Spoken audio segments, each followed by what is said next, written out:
Apakah itu yang terjadi di Indonesia atau itu yang Di terjadi hanya di sana? mana-mana, Mas. Oke, yang di Indonesia Di aja. mana-mana. Yang menyebut sebagai negara Pancasila ya. Ya. Mbah Nun itu kan berkali-kali mengingatkan bahwa opo to sing ndak agama ning donya iki kan gitu. Kalau dari Mbah Nun kan makanya yang dibahas itu kan sudah jauh melampaui negara. Ketika saya membaca Mbah Nun Daur, Daur. saya khatamkan itu dalam beberapa minggu kan nggak bisa berhenti. Lah iki kan sing kae, lah iki kan Tapi mungkin nggak tadabbur itu nanti pada akhirnya akan menghasilkan kita at least punya kesadaran bahwa urip jane ora kudu kaya sing ngene iki lho.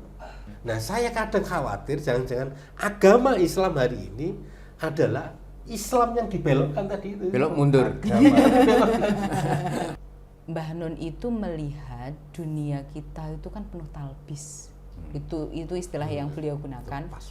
Penjajahan kata-kata. Makanya Mbah Nun tuh sering pokoknya yang penting awakmu ngerti bahwa urip ora kudu ngono kuwi. Catatan sik kuwi, aja ilang. Ora gitu? kelakon ning iya, ora kelakon ning jaman awan dhewe ning anak putumu so. Iya.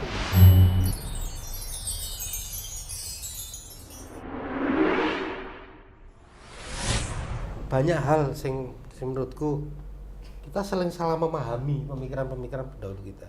Nah, aku justru pengen tadi itu loh Mbak, sing kaitannya karo generasi awal pemikir Islam gitu ya.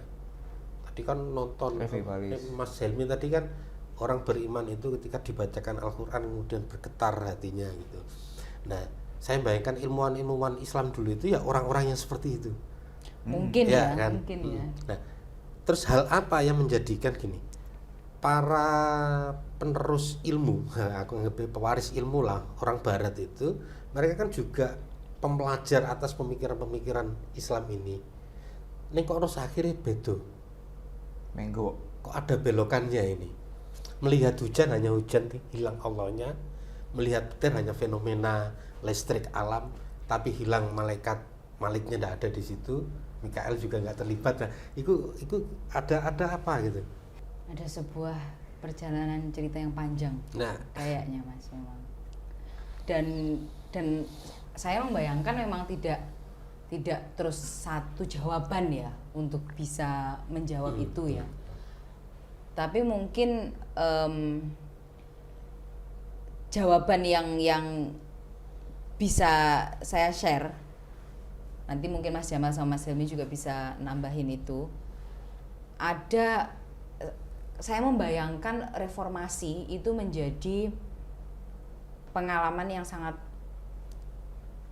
sentral dalam perjalanan Eropa modern itu. Reformasi Eropa. Ya. Jadi yang apa namanya Martin Luther bukan Luther ya, Luther kritik kemudian gereja ya. Calvin Reformasi itu Kristen ya. maksudnya. Ya reformasi dalam bagaimana mereka berusaha untuk memberontak dari atau mengkritisi gereja Katolik sebagai otoritas tunggal, ya kan? Mereka pemilik tafsir atas kebenaran dan atas keselamatan gitu. Nah, mereka para kaum reformis ini atau reformer ini ya mereka mengkritisi ketunggalan otoritas gereja Katolik ini, dan mereka mengatakan bahwa ya akhirnya ada sola scriptura itu bisa kembali kepada Alkitab macam-macam itu. Nah, akhirnya terjadi perang agama nih. Sebenarnya perang agama itu terjadi 100-an tahun setelah Martin Luther itu. Jadi bukan Martin Luther ya? Kok jadi lupa? Ya, Luther King. Bukan, itu yang modern. Protestan. Kok Jadi Amerika kayak Luther Lupa. King, Martin Luther. Intinya itu awal abad ke-16, awal abad ke-17 terjadi perang agama. Ya. Ya. Perang agama selama 30 tahun yang itu sangat dramatis, yang meninggal ada yang menyebutkan ya pokoknya banyak lah yang meninggal itu. 4,5 sampai 8 juta atau berapaan lah Itu pokoknya. perang agama melibatkan siapa? Kristen, Protestan dengan Katolik. Oke, Di Eropa. Tapi para reformis dengan Katolik. yang Kristen Benturan. Katolik itu berusaha untuk mempertahankan otoritasnya, yang ini jadi perang agama antar mereka. Tapi detail-detailnya bisa ditelusuri ya antar kelompok-kelompoknya itu. Akhirnya muncul perjanjian Westphalia. Oke.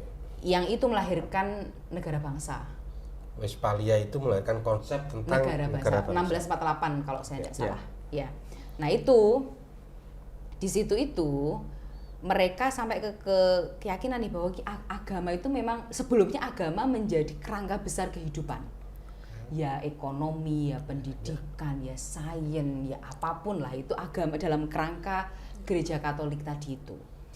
Tapi terus kemudian terjadi perang yang nggak selesai-selesai ini dan mereka akhirnya sampai di titik ini kita tidak bisa menggunakan agama sebagai kerangka hidup bersama lagi nih, kita nggak bisa bersepakat tentang kebenaran, keselamatan, konsep itu gitu ya.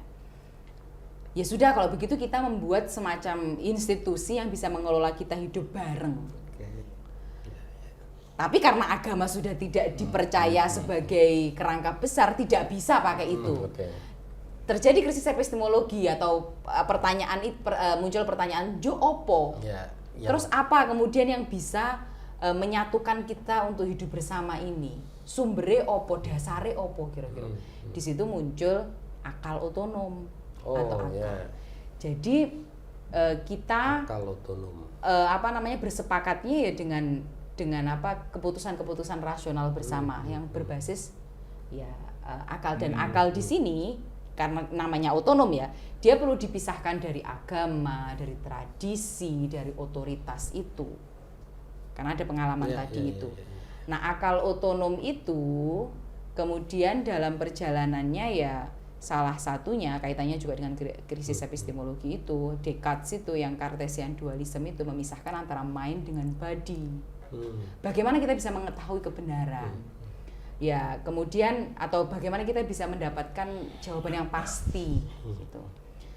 Nah, keterpisahan antara mind dengan body di sini juga world atau dunia ya. Jadi mind di sini ya diasumsikan dia sebagai sesuatu yang otonom yang terpisah dari tubuh, dari dunia, dari kemudian dengan begitu body sama world ini kemudian dia dilihat sebagai sesuatu yang berdiri sendiri. Dia menjadi mind di sini diasumsikan sebagai sesuatu yang tetap. Ya. Body sama world dunia ini dilihat sebagai sesuatu yang terus bergerak. Dinamis. Punya mekanisme fisika di situ, dinamis, bergerak, mekanis, betul gitu. Nah, akal itu diyakini bisa sampai kepada keputusan yang kepastian ya, kepastian. Yang ini bergerak-gerak itu. Jadi akalnya kot'i gitu ya. Semacam lah mungkin ya. Nah, terus akhirnya dengan begitu, dengan kesadaran itu, dunia kemudian pelan-pelan dilihat sebagai benar-benar fakta mentah. Yang terpisah dari itu. Itu yang akal otonom tadi itu bentuk pelembagaannya seperti apa? Ya dasar dari negara ya mungkin ya untuk menentukan hukum bersama gitu ya. Artinya ada sekelompok orang atau itu saya bukan ahli filsafat pencerahan artinya atau kan itu. Justru di situ ya titik baliknya ketika kelompok manusia itu menemukan kesadaran baru bahwa agama ternyata tidak bisa menjawab persoalan hidupku kan itu. Dia subjektif. Akhirnya agama itu, nah dalam proses lanjutin. Artinya kan ini kegagalan sebuah institusi gereja. Kemudian disimpulkan di generalisasi seakan-akan bahwa agamalah yang tidak sanggup mengurusi hidupku kan itu tuh. Mereka tadi itu kan tidak menganggap bahwa ini kegagalan gereja bukan, tapi kegagalan agama. Ya karena ada pengalaman perang itu ya. Agama ternyata tidak bisa menyatukan kita nih. Tidak bisa ngasih kerangka besar nih. Artinya mereka nggak bisa memisahkan ini antara gereja dengan agama, antara tokoh agama dengan agama. Kemudian mereka menyimpulkan bahwa agama tidak bisa menjawab ini, maka kita perlu mencari selain agama ini. Baru ketemulah yang namanya akal otonom tadi kan seperti itu. Iya karena agama tidak dilihat lagi sebagai sebuah kerangka yang mampu untuk menyatukan hidup bersama ini. Maksud saya gini Mbak Lin, seberapa menyatunya sih antara agama dengan lembaga agama tadi itu?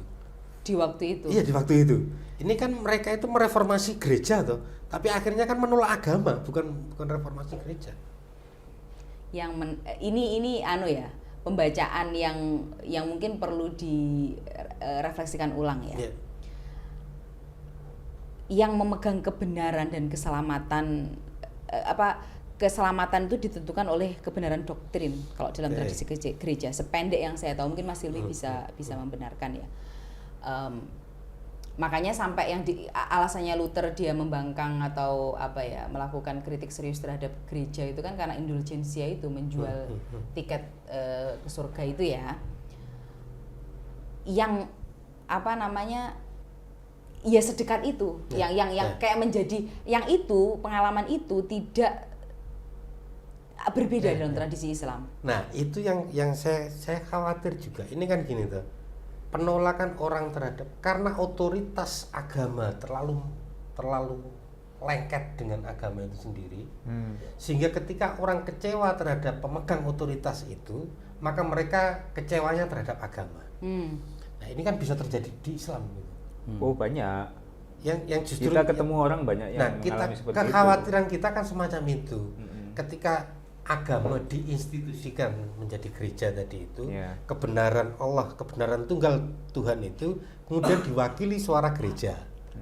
Nah, ketika gereja ini sebagai manusia yang dengan segala keterbatasannya gagal untuk memberikan jawaban atas segala problem umat waktu itu, mereka kan kecewa terhadap gereja ini.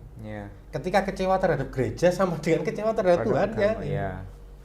Ini Mas Helmi senyum-senyum sepertinya banyak petuah-petuah yang mau keluar.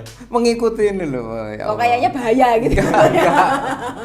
Enggak, paling nambahin yang tadi tentang bahwa pergeserannya juga kan orang dulu tuh masih punya tilos, masih punya sangkan paran, ngerti dia mau kemana. Innalillahi wa inna ilaihi raji'un tuh ngerti. Kemudian kan Ya itu kaitannya dengan diri otonom. Memang urutannya bisa panjang. Iya. Saya senyum-senyum itu karena melihat Mas Haryanto yang jiwanya juga senyum. Saya ingat tadi kan beliau gelisah tentang, berarti ini kan sebenarnya otoritas agama yang gagal sebenarnya untuk membawakan agama sebagai cara hidup bersama yang baik dan lain-lain. Nah, ketika Mas Haryanto cerita itu, saya tuh ingat ada satu pendapat dari salah seorang sufi yang menurut saya itu mungkin ketika saya kutip ini bisa membantu Mbak Lin, Mas Har untuk lebih jauh menggambarkan sakjane relasi atau hubungan seseorang dengan kitab suci, dengan agama itu nanti dikontrol oleh apa gitu ya. Pendapatnya itu seperti ini. Agama itu kan sesuatu yang datang dari Allah. Ya, dari Allah, yang Allah itu sendiri tidak terikat oleh ruang dan waktu. Beliau berada dalam semesta yang kita ini tidak bisa mengkerangkai. Karena kitab suci itu datang dari Allah yang tidak terikat ruang waktu, maka ketika sampai kepada kita, itu satu-satunya jalan hanyalah diinterpretasi atau ditafsirkan, dipahami gitu ya, dipahami. Nah, otoritas agama tadi itu maupun yang lain itu menjadi problematik tadi itu menurut teori ini loh ya. Itu berarti otoritas agama itu gagal menawarkan interpretasi yang baik. Gagal menawarkan interpretasi yang bisa memberikan kemungkinan hidup bersama yang lebih baik. Sehingga sebenarnya setiap interpretasi itu harus dikurasi, ditimbang berdasarkan apa? Mungkin berdasarkan morality, mungkin berdasarkan konsep paling dasar mengenai hidup itu apa, yang juga mungkin dikandung di dalam kitab suci. Dan itu mungkin berlaku dalam setiap episode-episode sejarah itu. Nah, pertanyaan saya seperti tadi, apakah memang bisa dipahami seperti itu?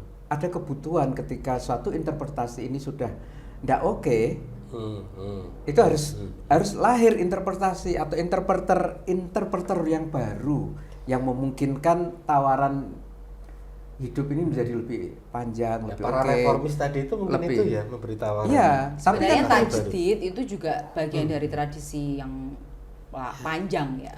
Ghazali disebut sebagai mujaddid dan lain-lain. Tapi kalau saya melihat itu mungkin begini Mas, kalau tapi ini benar-benar pemahaman yang masih mentah ya. Saya butuh tanya ke teman-teman teolog juga, teolog Kristen Katolik ya untuk meyakinkan ini. Jadi dalam tradisi Kristen itu kebenaran itu benar-benar kebenaran doktriner Oh. itu menentukan keselamatan. Dan itu yang menyebabkan hubungannya dengan negara itu unik antara Kristen dengan negara itu. Antara Katolik dengan gereja dengan negara itu punya hubungan yang unik. Negara sekaligus sebagai pembawa kebenaran doktriner karena kaitannya dengan keselamatan tadi. Gereja atau negara? Gereja. Iya, negara. Oh, negara. Negara karena kemenyatuan itu. Nah, menyatu ya.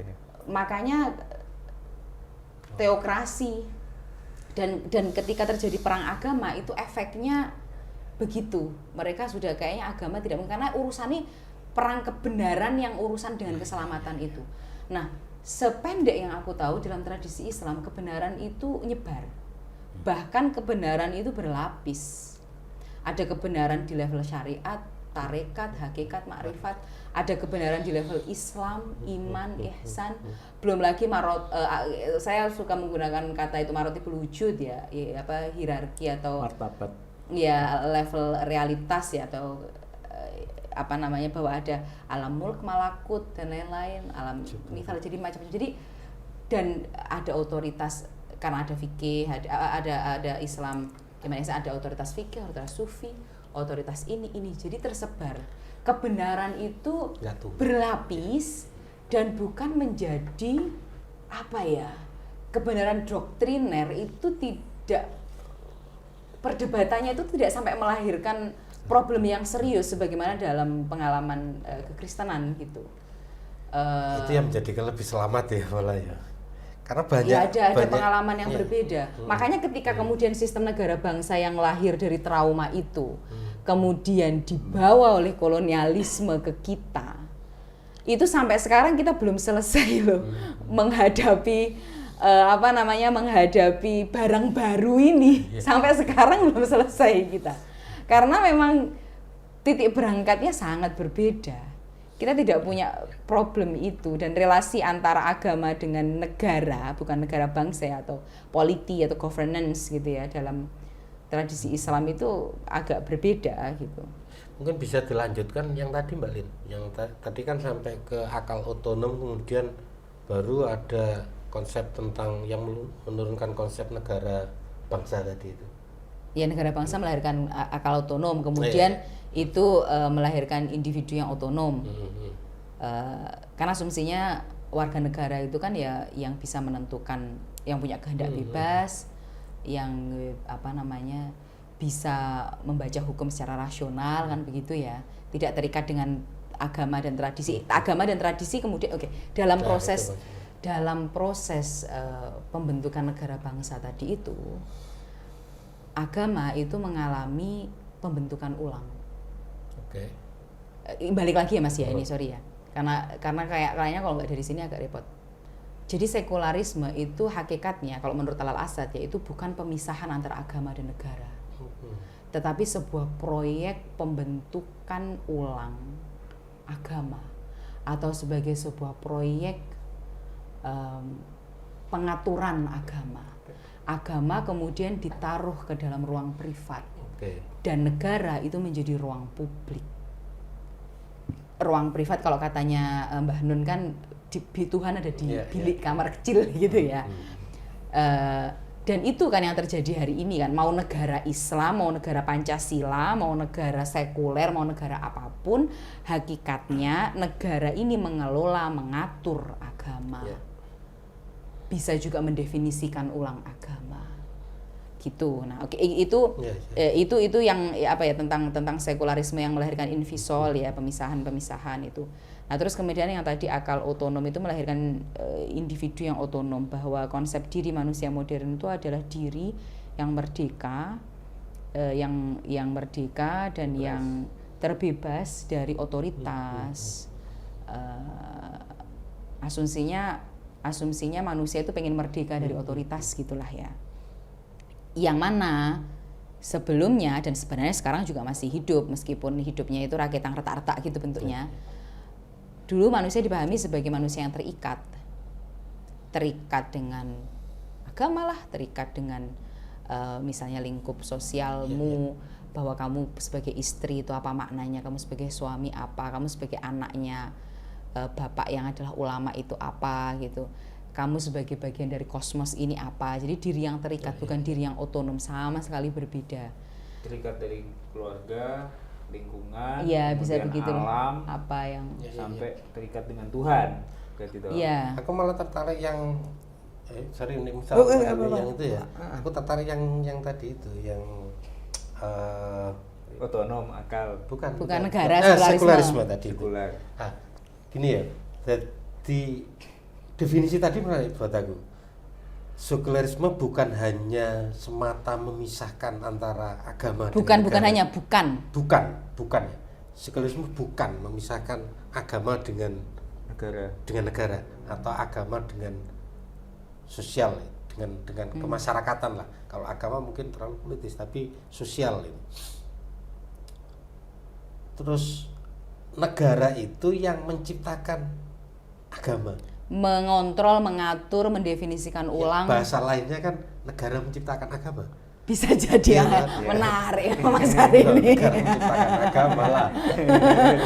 Jadi bukan manusia yang menciptakan, bukan Allah yang menciptakan manusia, tapi manusia yang menciptakan. Mendefinisikan ulang kemudian membentuk agama itu bahasa gitu lain. ya? Lugasnya kan gitu. Nah, konsekuensinya seperti apa, dan kalau dilihat Indonesia hari ini seperti apa Mbak dengan tadi itu? Apakah itu yang terjadi di Indonesia atau itu yang terjadi hanya di sana? Mas. Oke, yang di Indonesia aja. Yang menyebut sebagai negara Pancasila ya. Ya kita lihat saja lah bagaimana kemudian apa agama-agama yang diakui oleh negara. Yang diakui, agama yang diakui oleh negara. Agama yang diciptakan oleh negara. Ada 5 varian, silakan pilih gitu ya. Ada 5 varian. Nah itu kemudian terhadap umat Islam sendiri, saya melihat efeknya cukup serius, bahkan mungkin ke kita juga, karena agama itu dalam cikal bakal awalnya itu kemudian menjadi sesuatu yang sifatnya privat, hanya mengurusi urusan-urusan privat. Makanya dalam perjalanan kolonialisme itu kan yang disisakan dari syariah itu kan hukum keluarga sampai sekarang. Kenapa kok begitu? Karena itu urusan privat. Urusan kawin, cerai itu kan urusan privat. Kalau syariah hukum yang kaitannya dengan perdagangan, dengan politik ya enggak dipakai. Karena itu ruang publik yang diselesaikan secara rasional tadi itu. Nah, akhirnya saya melihat umat Islam itu menginternalisasi agama sebagai hanya urusan keyakinan, urusan yang sifatnya personal, privat itu. Tidak ada urusan publik. Yang kemudian bentuk lanjutannya agama itu ya fikih, tasawuf, kemudian akidah, ngilmu-ngilmu agama, UIN lah ya. Kalau UIN beda lagi, IAIN, STAIN. Kemudian ada kampus sekuler yaitu UGM. Nah itu kan di pondok pesantren itu kemudian itu diinternalisasi oleh orang beragama yang kemudian Mbah Nun itu kan berkali-kali mengingatkan bahwa opo to sing ndak agama ning donya iki kan gitu. Semuanya adalah agama. Itu menurut saya bentuk perlawanan Mbah Nun terhadap meskipun Mbah Nun mungkin juga tidak membaca. Oh, ada reifikasi agama misalnya gitu kan kalau bahasa dalam antropologi itu ya. Iya, seakan-akan Mbah Nun ngeringkes kabeh ya tulisan ya. Makanya ketika saya itu baca Cak Nun, baca buku-bukunya Mbah Nun, Mas Har, itu kan saya baca ulang daur itu tahun 2025 awal. 2025 awal. Daur ya. Itu setelah proses nangis panjang selama 5 tahun setengah. Apa sih ini orang-orang ngomong apa gitu ya, maksudnya memahami buku-buku ya antropologi itu Talal Asad itu saya enggak paham. Terus itu momen ketika saya mulai gambarnya agak jelas lah, gampangannya begitu. Terus rotok meletak lah gitu lah ya, sering ini itu. Nah terus saya membaca Mbah Nun. Ketika saya membaca Mbah Nun daur, saya khatamkan itu dalam beberapa minggu kan nggak bisa berhenti. Lah iki kan sing isinya cuman begitu. Makanya yang saya cerita di awal tadi itu bahwa meskipun titik berangkatnya itu saya tadabbur dari Ma'iyah itu tidak saya tulis sebagai disertasi, karena saya merasa perlu menulis disertasi tentang tadabbur yang sifatnya kajian tekstual tentang tadabbur itu dulu. Tapi karena dulu rencana awalnya itu etnografi, akhirnya saya belajar antropologi. Dari belajar antropologi itu saya baca buku filsafat lah, terutama saya memang sangat dipengaruhi Talal Asad ya dalam kerangka berpikir. Terus dari situ saya membaca Mbah Nun itu lagi kayak sing kait, lagi kan sing kait. Misalnya Mbah Nun mengatakan abad pencerahan itu abad kegelapan. Itu McIntyre juga dark age, dark ages gitu. Jadi ada kesinambungan itu. Tapi ya itu poinnya, ketika efeknya sangat serius di kita di tradisi pesantren misalnya, bagaimana pesantren kemudian dianggap hanya ngurusi agomo, meskipun ya ada madrasah ya.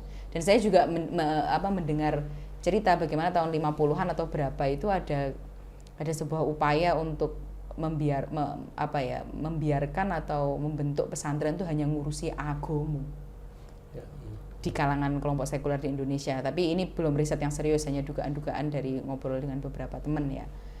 Jadi efeknya ke kita itu begitu. Akhirnya kita melihat tiba-tiba sing ibadah itu ya sholat, terus liyane ndak, terpecah-pecah. Setelah muncul NKRI itu berarti, setelah muncul negara bangsa kan berarti ada upaya induk dari semua masalah kita hari ini sebenarnya ya. Karena kita ini orang yang beragama, tapi agama kita itu ternyata agama ciptaan negara kan gitu. Ini kan sumber dari semua sumber masalah itu hari ini. Siap-siap mau keluar dari agama. Kan kita perlu jalan keluar ini. Nah, Mak Iya ini mencoba keluar dari ini kayaknya ya. Mencoba untuk keluar dari agama sing ciptaane. Ya sebenarnya kalau dari Mbah Nun kan makanya yang dibahas itu kan sudah jauh melampaui negara. Karena dengan membahas melampaui negara ya melampaui kungkungan agama dalam kungkungan negara itu tadi. Kalau kemarin Mas Jamal punya ilustrasi menarik itu segitiga cinta sekarang itu ada dalam lingkaran. Asumsinya lingkaran itu negara. Saat ini realitas. Kalau katanya Mas Jamal, harusnya lingkaran itu ada di dalam segitiga cinta itu. Ya, nanti kan teman-teman bisa melihat video berapa tahun yang lalu tuh yang sama kita bertiga sama Mbah Nun yang kita bahas solusi segitiga, solusi bulatan dan solusi segitiga gitu. Nah itu kan bahwa sekarang ini kan bulatan segitiga cinta ini berada di dalam bulatan. Sekarang bulatan itu adalah Goro, Muhammad dan Ihsan di dalam bulatan NKRI. Mestinya bulatan itu berada di dalam segitiga cinta. Ya, aman itu. Tapi pertanyaannya apakah negara bangsa itu dengan segala watak dasarnya mungkin? Itu pertanyaan yang serius Mas. Karena negara bangsa itu cetakan loh. Katanya kan kita udah sepakat. Negara bangsa itu cetakan, dia bukan medan yang netral. Dia punya watak-watak dasarnya sendiri. Makanya Mbak Nun kan sering ya menyampaikan bahwa negara bangsa ini kan kita bukan bagian dari negara bangsa, kita bertetangga dengan negara bangsa ini. Kita tidak sedang berada di perahu, tapi kita berada di dalam samudra, di lautan gitu. Jadi bukan melawan, bukan kemudian kontra terhadap negara, tapi negara ini yo kahanan urip. Kita nggak ada di dalam itu kahanan hidup gitu. Kita bertetangga. Pertanyaan saya tadi itu kan apa sebenarnya urgensi kita itu tadabbur untuk konteks zaman sekarang. Kira-kira nek diteruskan tuh begini, sekularisme itu kira-kira punya masa depan enggak? Kira-kira atau berat sekali ini. Bener punya masa depan enggak? Umpama dia masih punya masa depan itu kayak gimana?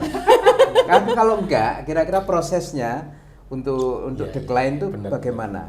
Kan kita juga enggak berani langsung gegabah mengatakan umpamanya ya. Kalau secara historis, sebentar lagi sekularisme hilang diganti agama, kan kita nggak bisa mengatakan begitu juga ya, kan butuh analisis gitu. Barangkali Bulin bisa itu kira-kira ke depan tuh sekularisme itu kayak apa? Apakah masih akan bertahan, ataukah akan hancur, ataukah bagaimana? Terus kemudian yang kedua, karena kita bicara tentang tadabbur, kalau di awal tadi kan tadabbur seakan-akan kan itu untuk personal kita ya. Tapi mungkin nggak tadabbur itu nanti pada akhirnya akan menghasilkan kita at least punya kesadaran bahwa urip jane ora kudu kaya sing ngene iki lho. Iso ana cara lain meskipun mungkin belum bisa diimplementasikan. tapi wis duwe konsepsi baru. Dicatat sebagai ilmu. Makanya Mbah Nun tuh sering wis penting awakmu ngerti bahwa uripe ora kudu ngono kuwi. Catatan sik kuwi, aja ilang. Ora kelakon ning iya, ora kelakon ning jaman awan dhewe ning anak putumu so. Artinya kita mau bicara menetapkan atau apa ya istilah itu, meraih ilmunya dulu ini. View tentang ke depan itu penting. Apakah tadabbur itu juga Pertanyaan berat sekali. akan membawa kita sampai ke sana? Tapi itu tadi kira-kira 2 pertanyaannya. Gitu. Iya. Masih punya masa depan. Iya Mas punya masa Yuk, depan nggak Mas? Kalau negara bangsa, kalau sekularisme mungkin yang saya bisa bicara tentang negara bangsa. Kalau ada dua kemungkinan. Ini kan memang dunia ini kan sedang membentuk ulang dirinya tampaknya kan pelan-pelan ini. Ada yang menyebut ini tuh kayak Mbah Nun ya yang menyebut bahwa ini fajar. Fajar. Ada yang ini masa benar-benar gelap pekat yang akan menuju fajar. Allah alam ya, kita tidak tahu ya apakah kita juga masih hidup ketika matahari itu benar-benar terbit gitu ya. Bicara cokro menggilingan yang kalau tidur kalau bentuk kalau subuh itu. Nah, bicara negara bangsa, Talal Asad itu mengatakan bahwa dia itu pesimis dengan kondisi dunia modern. Bahwa dengan segala konsep diri dan konsep waktu historis yang akseleratif ya, yang progresif itu sudah tidak bisa dihentikan ini kegilaannya. Sudah menjadi lingkaran setan yang sudah dan suatu saat kayaknya akan terjadi implosion, akan terjadi ledakan katanya. Entah bentuknya seperti apa saya juga tidak tahu, tapi katanya Talal Asad, saya pesimis terhadap kondisi dunia modern. Tapi saya hopeful, karena hopeful itu adalah karakter Al-Quran. Dia adalah sebuah sikap hidup yang diajarkan oleh Al-Quran. Kan Allah menyebutkan dalam Al-Quran tidak boleh berputus asa. Janji Allah terhadap orang beriman seperti apa dan lain-lain itu kan dalam Al-Quran kan itu. Nah jadi ada bayangan seperti itu. Karena dengan negara bangsa itu kan pasangannya kan kapitalisme, demokrasi dan pondasi dasarnya adalah konsep diri yang otonom, individualis, yang kemudian moralitas itu menjadi preferensi individu, yang sebelumnya itu dalam kerangka agama gitu kan, yang ada yang moralitas objektif yang kita gandulan, yang kita menundukkan diri di hadapannya. Tapi sekarang kan kita yang menentukan moralitas itu. Kemudian konsep waktunya juga akseleratif, bahwa masa depan dipahami sebagai sesuatu yang terbuka dan baru, yang itu melahirkan konsep development progress itu tidak peduli dengan kerusakan alam dan lain-lain. Jadi intinya kalau katanya Talal Asad itu, bahwa dunia modern itu membawa kita kepada kemungkinan perang nuklir dan kehancuran alam yang sebegininya. Pada titiknya dia akan meledak, entah bentuknya seperti apa, dan semoga pasca itu lahir sebuah tata dunia, sebuah bentuk kehidupan yang sekiranya bisa bisa yang mana tata bentuk kehidupan itu harapannya manusia itu tidak menjadi Fir'aun itu kalau katanya Mbah Nun ya. Tapi manusia itu adalah manusia yang tunduk kepada otoritas, pada wahyu, kepada Tuhan gitu. Karena manusia kalau tidak ditundukkan gitu ternyata menjadi Fir'aun beneran gitu. Hari ini kita lihat lost dollars gitu. Dan itu ternyata wahyu itu maknanya itu salah satunya itu. Kalau mungkin kan ada yang bertanya apakah akal bisa sampai kepada kebenaran? Mungkin. Tapi ternyata kalau kalau dipercayakan kepada akal, wataknya kita itu ternyata sebegini membahayakannya. Ujungnya hancur.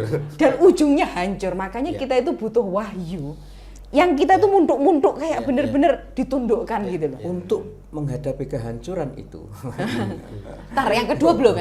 Oke, sorry. Yang kedua bisa jadi ada seorang teman yang cerita itu. Ya dia kita abaikan, konsep negara bangsa ini kita abaikan.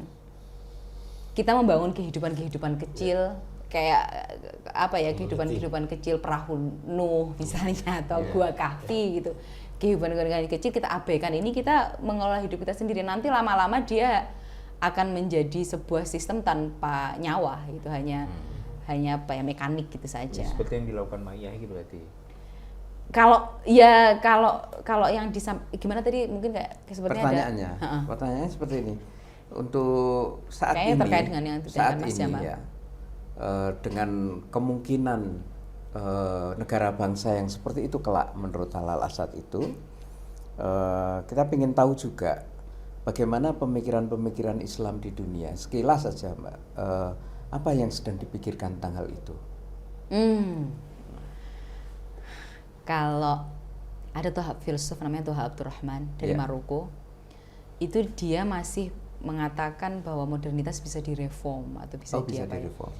Yang Al-Assad agak kurang sepakat dengan itu ya, karena itu udah meledak. Tapi karena sudah urwet itu, udah kayak menjadi lingkaran setan yang akan sulit itu. Tapi saya nggak tahu persis ya Tuha Abdurrahman mengatakan begitu atau tidak. Tapi Wael Halak yang menulis tentang Tuha Abdurrahman judul bukunya itu Reforming Modernity. Jadi membayangkan modernity ini bisa direform ketika konsep diri dan konsep akalnya itu digeser, nggak yang otonom. Tetapi akal yang diikat, ditundukkan oleh wahyu atau ditundukkan oleh tradisi atau oleh apapun lah ya, yang pokoknya nggak otonom gitulah. Diri yang menganggap bahwa proses pendidikan itu tidak hanya terkait dengan akal, tapi mind dan body yang menyatu, tentang membentuk diri menjadi diri yang apa yang kalau bahasa kita mungkin yang disenangi Gusti Allah lah, yang diridhoi Gusti Allah, yang punya potensi selamat tadi itu. Terus kemudian itu kemudian yang memberikan efek dalam kita melakukan kerja-kerja riset, kerja-kerja keilmuan itu bukan hanya tentang tafkir kalau bahasa dia ya, tapi tafakur. Tafkir itu melihat segala sesuatu sebagai fakta mentah, tapi kalau tafakur melihat segala sesuatu sebagai ayat itu tadi. Dia mengatakan begitu, tetapi saya juga kurang yakin, meskipun poin-poin ini penting kita dicatat. Tapi yang lain juga ada yang menarik dari kalangan beberapa peneliti political theology, itu mereka membayangkan bagaimana bentuk governance yang post-state dan post-sovereign. Jadi post-negara dan post-kedaulatan. Ya masih berpikir. Masih Kalau berpikir. di Indonesia sendiri apa pemikiran Islam terkini yang mungkin ada terkait dengan hal itu? Saya kurang membayangkan. Saya kira di Indonesia ini benar-benar itu ya, negara bangsa itu saya kira masih diimajinasikan sebagai jawaban ya. Ya tentu ada juga selain yang post-statis, di antara teman-teman yang post-statis itu ada yang berpikir khilafah. Tapi khilafah bukan dalam kerangka negara Islam. Karena bahkan dulu mungkin beberapa puluh tahun yang lalu negara Islam itu masih dibayangkan mungkin. Tapi peneliti-peneliti belakangan itu mereka sudah menyadari bahwa antara negara dengan Islam, Wael Halak ini yang bilang, antara negara dengan Islam itu tidak kompatibel, tidak mungkin bersatu, karena yaitu negara bangsa itu punya watak hukum begini, Islam punya watak hukum begini, yang akan repot kalau disatukan. Jadi ada ini dunia sedang berpikir semuanya tentang itu, tentang kemungkinan bentuk tata kelola kehidupannya ya, kelola kehidupannya. Itu jawaban. Mungkin jawabannya itu akan ketemu seberapa serius kita bertadabbur berarti. Bahwa konsep bahwa nation state itu pasti hancur ya. Tapi, kalau ngelihat sunatullah kehidupan pasti ya. Ini saya bisa memastikan. Semangat amat. Kok kayak Tuhan aja memastikan. Udah gak sabar ya. Pastilah. Pasti menuju ke anjuran. Mas, tapi menuju ke sana itu akan banyak darah loh. Pasti. Piye. Tapi bahwa kemudian konsep barunya seperti apa, masyarakat pasca negara itu seperti apa, ya semuanya akhirnya tergantung bagaimana Ma'iyah mentadaburi din itu apa. Kita perlu perlu pemaknaan ulang terhadap din. Saya pikir kata din nggak cukup diwakili dengan agama. Kita menjadi Loh, terjebak memang. dengan Islam itu kan karena ada kata agama, Iya. sehingga Islam koyo agama. Padahal ya ora cukup lah istilah itu. Dengan jalan hidup. Ya, ya. Nah, din Islam itu nggak cukup dengan agama. Bahkan terhadap Islam itu sendiri perlu kita gugat ulang keberislaman, bukan Islam. Termasuk akhirnya balad. Wong ya ono kata balad di Al-Qur'an itu seperti apa? Tidak klopnya antara agama dengan negara tadi itu, jangan-jangan bukan karena agama dengan negaranya yang nggak klop, tapi definisi kita tentang agama dan definisi kita tentang negara ini yang menjadikan dua-duanya nggak klop. Makanya repot ya jadi menteri agama itu. Ya makanya Sampai blunder-blunder kan. Wong, saya kemarin mungkin ya sama Mas Jawa sama Mbak Lindi, saya khawatir itu gini Mas Lindi. Ki mau khawatir tok ya, mau rapopo atau mau khawatir? Oh, ora apa-apa. Khawatir Bebas, oke. Islam itu Islam yang diturunkan oleh Allah sebagai pemandu hidup manusia ini. Dan turunnya manusia itu sendiri juga Islam itu sendiri kan. Ini dibawakan oleh para pemandunya, connecting people yang diciptakan oleh Allah itu, Nabi gitu ya. Nabi menyampaikan ajaran Islam ini. Kemudian dipraktekkan ini menjadi cara hidup masyarakat itu. Di tengah jalan sejarah itu kemudian banyak belokan-belokan. Akhirnya terbelokkanlah menjadi Majusi. Idenya dari mana, spiritnya dari mana? Ya dari Islam. Kemudian membelok menjadi Majusi gitu ya. Majusi kemudian Allah bertanggung jawab ini untuk meluruskan kembali ajarannya, karena kalau nggak diluruskan kembali manusia ini akan menjadi hancur ini. Masih panjang ini, dunia harus dilanjutkan ini. Allah kemudian menurunkan nabinya untuk meluruskan ini. Luruslah kembali Islam itu. Di tengah jalan ada belokan lagi ini oleh manusia sendiri. Yang juga atas kendalinya Allah tentunya ya. Dibelokkan lagi ada Yahudi, ada belokannya. Ini kemudian menjadi dinnya, menjadi agamanya. Allah kemudian menurunkan nabinya lagi, jadi Nasrani. Apa diteruskan jadi Islam. Kemudian ini dibelokkan lagi oleh manusia itu sendiri. Islam ini dibelokkan menjadi Nasrani. Jadi Nasrani itu belokan dari Islam. Nggak mungkin dia dapat ide dari mana. Nasrani adalah belokan Islam yang dibelokkan. Oke, sampai akhirnya Allah menurunkan Muhammad dan lurus kembali ini. Nah, di tengah jalan kan sangat mungkin terjadi belokan-belokan seperti tadi itu. Nah, saya kadang khawatir jangan-jangan agama Islam hari ini adalah Islam yang dibelokkan tadi itu. Belok mundur. Menarik refleksinya. Nah, agama Islam ini kayak ya bukan Islam itu tadi.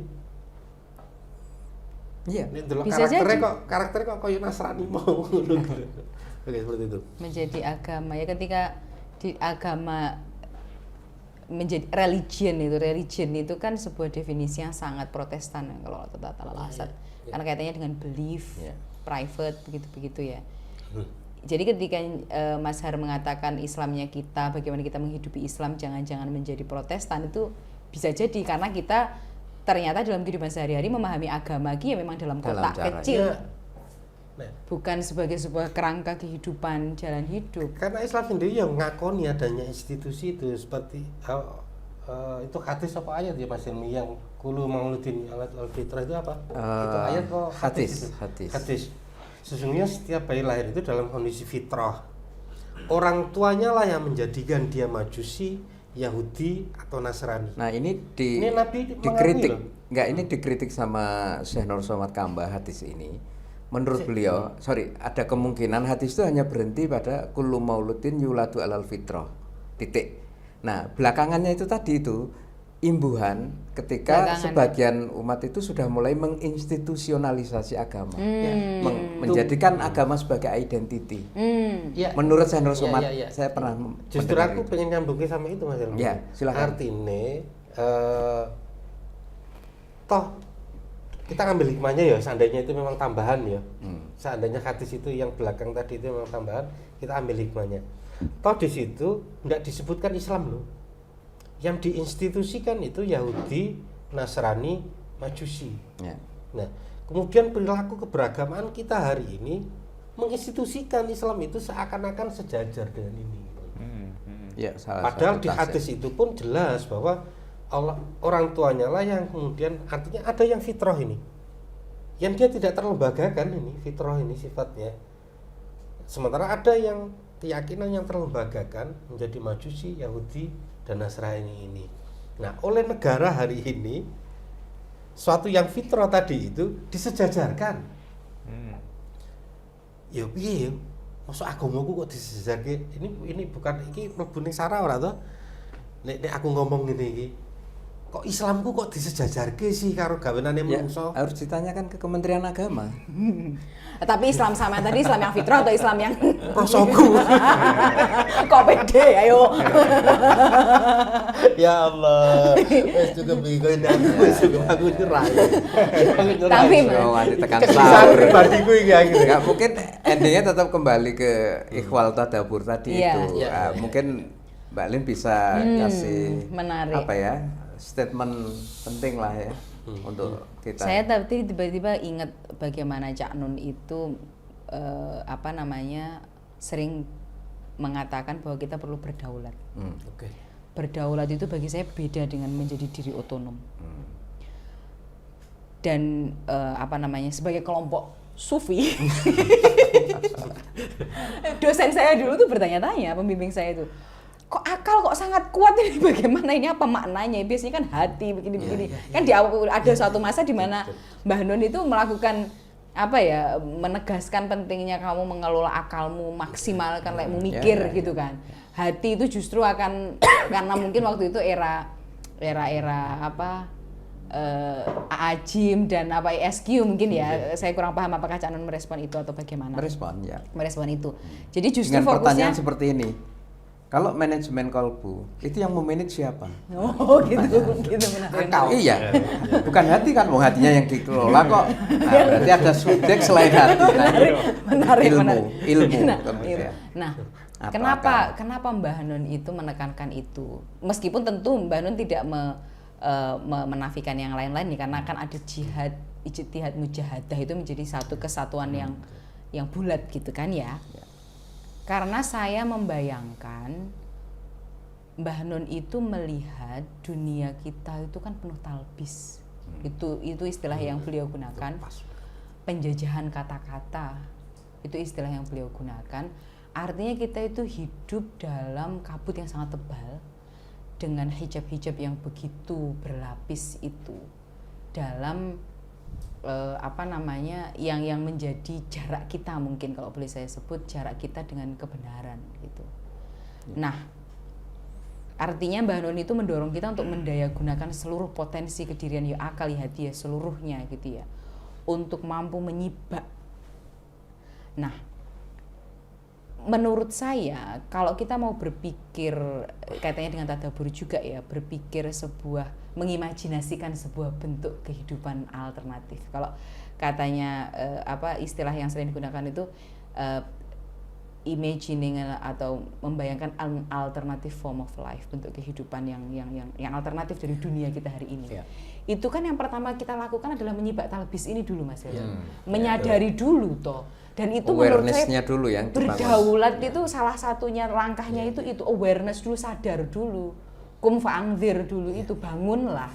Dilihat dengan sejernih mungkin realitas kita ini. Nah, dalam proses itu kemudian kita berdialog dengan Al-Qur'an. Kemudian saya membayangkan entah bagaimana, karena kalau kita mau membayangkan bentuk kehidupan alternatif tanpa menyadari dunia tempat kita hidup saat hari ini ya. Impossible ya. Itu impossible.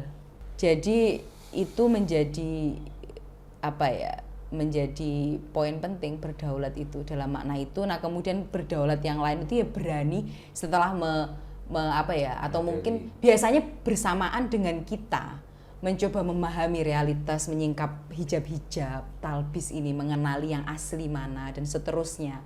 Karena ada hijab sekularisme, materialisme, keterjajahan pikiran, kemudian infisol, pemisahan-pemisahan antara ilmu dengan akhlak, antara iman dengan amal, antara tubuh dengan pikiran dan berbagai hal yang lain, antara agama atau dengan pemisahan sekuler dengan yang agama, dan banyaklah kita itu hidup dalam dunia yang sangat terfragmentasi, tidak bulat, tidak holistik kan kalau kata Mbah Nun ya. Bersamaan dengan kita memahami itu, biasanya akan muncul imajinasi-imajinasi tentang bentuk kehidupan yang kira-kira lebih dekat dengan Al-Quran dan dikehendaki Allah itu seperti apa. Tapi proses itu dalam bayangan saya akan lahir seturut kita mencoba memahami dunia kita hari ini. Seiring, ya. Tidak bisa terus tiba-tiba ayo mikir kira donya sing iki sing pas ki piye gitu. Akan terlalu lompatnya itu kecuali mungkin makom wali seperti Mas Helmi gitu mungkin ya langsung naik ke mana itu ke lapis ke-7 gitu. Kita kan kalau orang kan ya umumnya lapis 1, 2, 3 gitu ya naiknya ya. Iya. Jadi gitu. Itu proses yang menurut saya kita sangat mencatat fundamental. urgensi tadabbur ya. Oke. Sarap sahur iki. Apa iya? Oke, sip. Kayaknya kok urung rampung iki. Apa iya? Sebenarnya ada, Mas. Apa itu? Oh, wis Bahwa dirampung iki. enggak, ini cuma ngobrol aja. Bahwa aku melihat Ma'iyah itu adalah sebagai sebuah kantong yang memastikan monggo sebuah jadi kalau katanya McIntyre itu dunia itu sekarang sedang mengalami kegelapan karena tidak ada moralitas yang objektif. Moralitas itu akhirnya menjadi preferensi yang jadi gini, karena diri yang otonom ini dan kemudian ada pemisahan antara hukum itu menjadi wilayah negara dan moralitas menjadi wilayah agama privat. Hukum wilayah negara, publik, rasional. Tadi ya Invisol itu tadi. Dulu dalam penerapan syariah Islam itu ya dalam antara hukum dengan moralitas itu ya menyatu. Fikih ki ya terkait yo aturan, yo tapi ya terkait dengan piye kowe sampai iso slamet rene. Gitu. Nah, sekarang kan dipisah itu dua-dua Invisol itu tadi ya. Nah, kaitannya juga dengan diri otonom tadi itu sampean bayangkan. Nah, akhirnya lahir kalau bahasanya McIntyre itu emotivisme. Jadi emotivis self. Jadi diri yang bisa menentukan moralitasnya sendiri. Karena urusan preferensi, urusan privat toh. Mau memakai agama ya terserah, ya apa-apa terserah. Nah, filsuf pencerahan itu menyadari problem ini, the breakdown of morality. Karena manusia modern akhirnya tidak bisa bersepakat dengan tidak ada satu hal yang bisa menyepakati ini ya. Dadah. Oh, tak kira mau pulang. Nah, terus solusi besarnya itu yang menawarkan pertama Kant. Kant itu kita bisa sampai kepada moralitas universal dengan akal universal. Oke. Itu dikritik oleh Tuha Abdurrahman salah satunya. Kant, kamu itu menganggap akal itu jauhar substansi yang dia tetap. Padahal akal itu sejatinya arot, aksiden. Dia itu terus bergerak dan dia itu menempel pada jauhar, pada manusia-manusia gitu.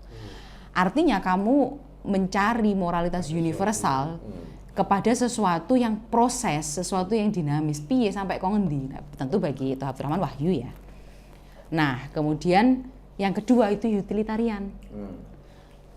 Temennya Mas.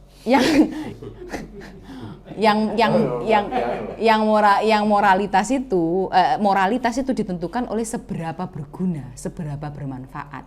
Nah, tidak ada cekelan ini. Akhirnya dia sangat rentan dimanipulasi. Yang paling berguna, yang paling bermanfaat menurut opo? Lek mbien yang paling bermanfaat itu misalnya kata maslahah itu kan utilitarian artinya. Dan ada alasan kenapa maslahah itu menjadi sangat populer di era modern. Karena kaitannya dengan breakdown of morality tadi itu. Kalau dulu maslahah itu dipahami sebagai pilihan-pilihan yang membawamu selamat neng akhirat gitu. Yang membawamu menjadi manusia yang kira-kira selamat neng akhirat. Nah, dengan adanya ideologi modern, progress, science, development, akhirnya masalah utilitarian ini bisa dipahami dalam kerangka ini. Misalnya tambang untuk kemaslahatan. Kemaslahat apa sing tak maksud? Oh, ternyata ben wong NU ora miskin. Ternyata ben bisa mengikuti kemajuan zaman.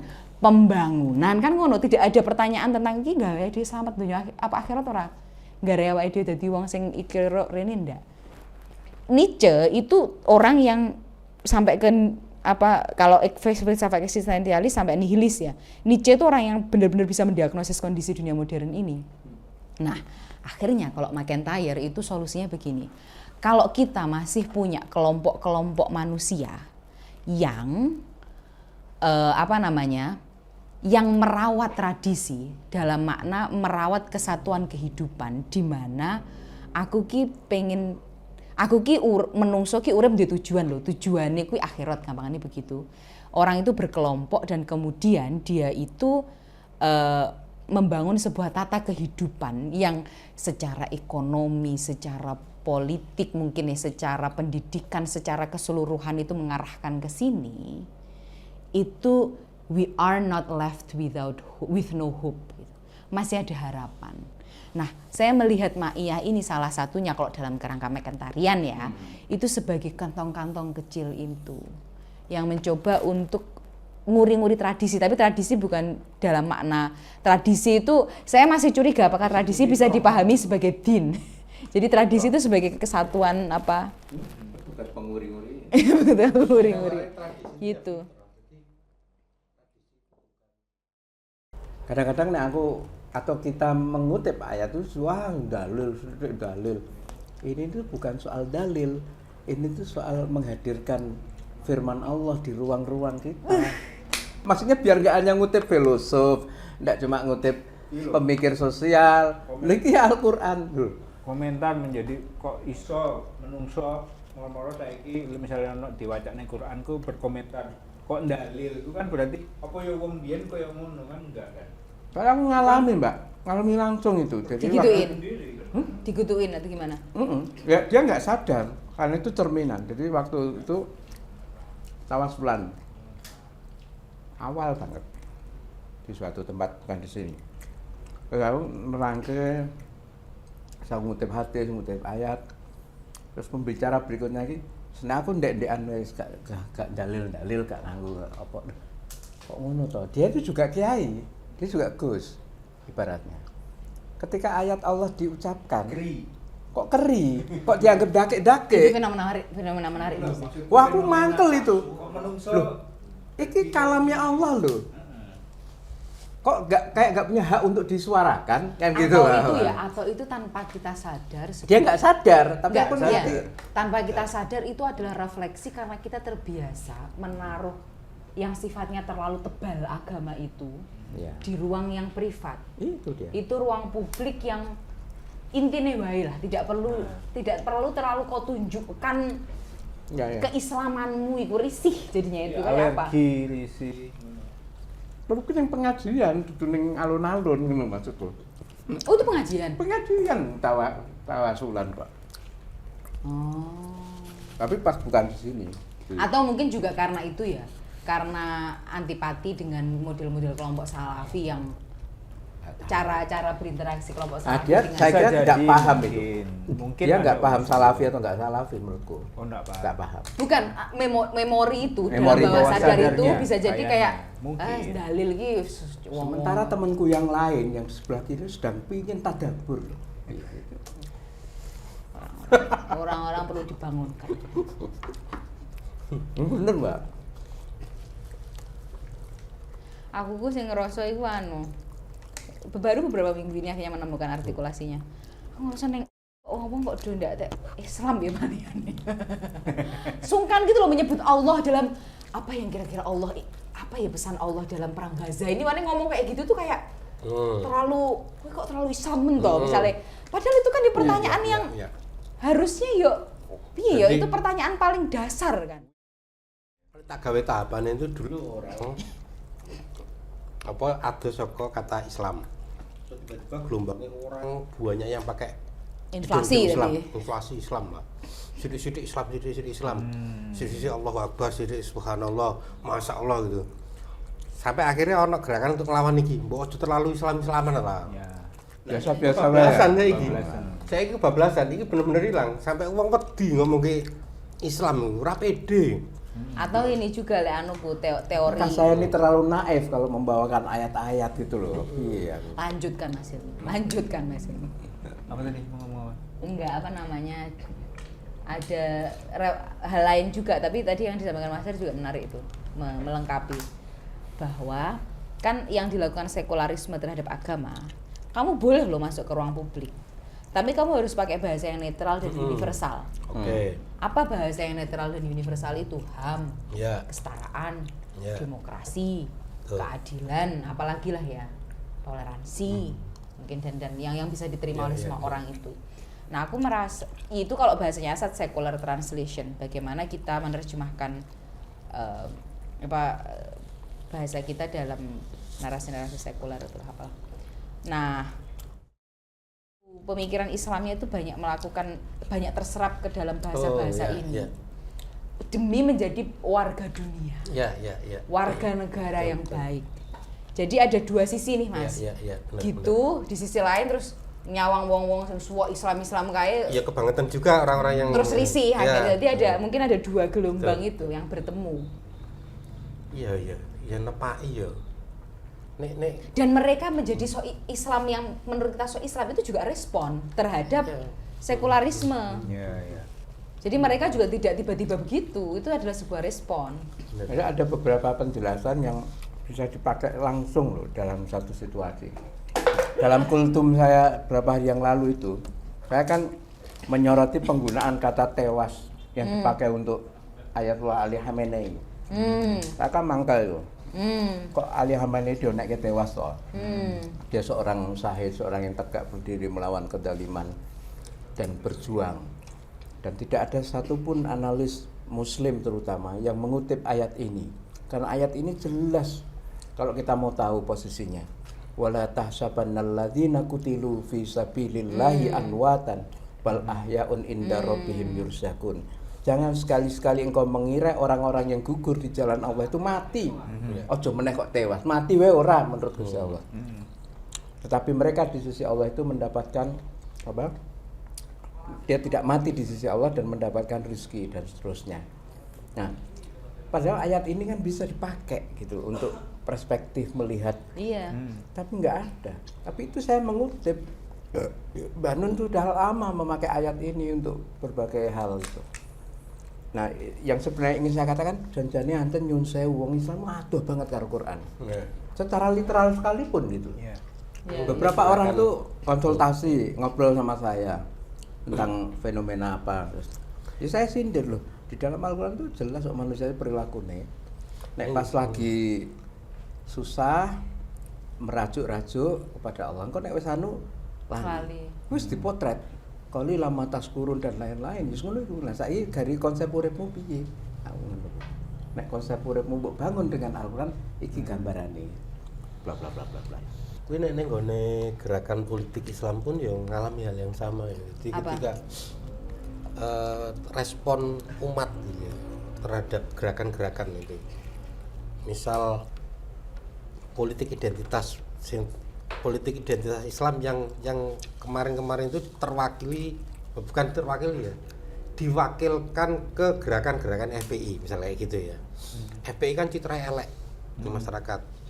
Terus padha karo kelompok Islam sing Islam apa hijrah ngono kuwi.